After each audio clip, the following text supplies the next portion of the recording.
Tiis pa. Yan ang mensahe ng mga opisyal ng gobyerno sa mga nababagalan sa investigasyon sa flood control scandal. Hindi rin daw maitatanggi na sapol ng kontrobersya ang ekonomiya. Narito ang agenda report ni Pierre Pastor. We really have to trust that there is a process and we just have to have faith in the process. Ang akin lang pong sasabihin is that we do not have a perfect system. Ours is an imperfect system. There are so many imperfections.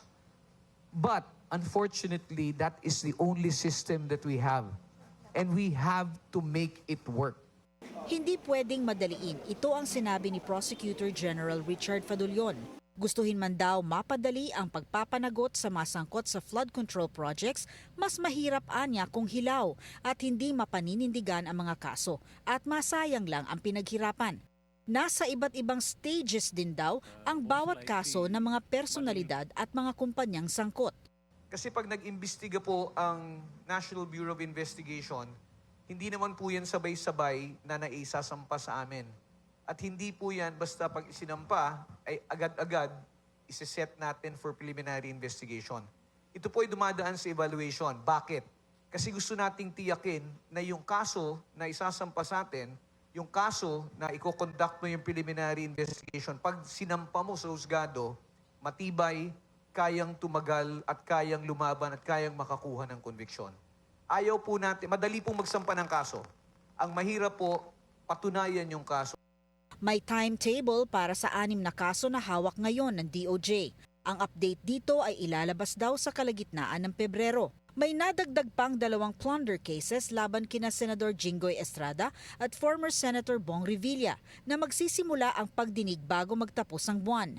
May tax evasion cases pa laban sa mag-asawang Diskaya maliban sa mga kasong ito.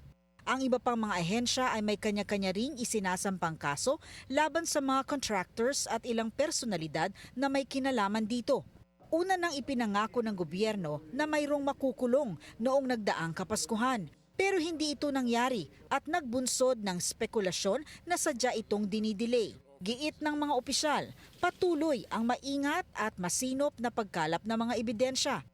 Dahil dito nagkakaroon tuloy ng setback sa mga proyekto at apektado na ang ekonomiya. Nahihirapang alukin ang mga foreign investor.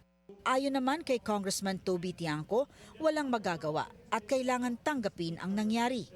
Kailangan nating tanggapin yan eh. Hindi pwedeng madaliin ito just because we are worried na maapektuhan yung ekonomiya. Di ba? Kasi ang